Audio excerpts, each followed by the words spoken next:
Maganda ba ito? Productive ba ito? Accessible ba ito?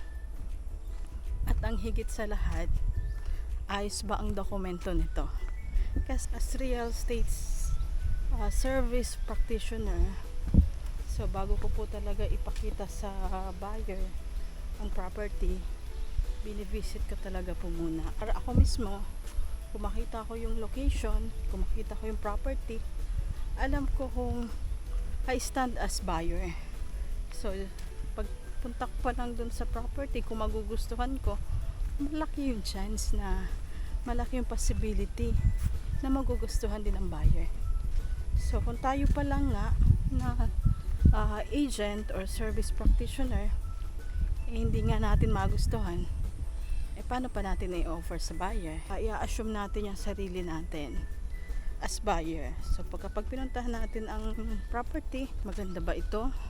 Productive ba ito? Accessible ba ito? At ang higit sa lahat, ayos ba ang dokumento nito? Kasi kapag bumili tayo ng property, kailangan nating ilagay natin pangalan, titulo. Kasi kung hindi natin yun matatransfer, ano pa yung purpose ng pagbili natin? Kasi kapag natagalan yung deed of sale natin, magkakaroon ng maraming penalties. Worst pa nun, ipapamana natin sa pamilya natin o sa ating mga anak, problema. So, kung bibili tayo ng property, farm man yan, residential, commercial, condominium unit, lagi nating i-secure ang ownership ng property. So ito yung nilakad namin, almost 10 minutes. May ahon, may pantay, pero tuyo naman yung daan.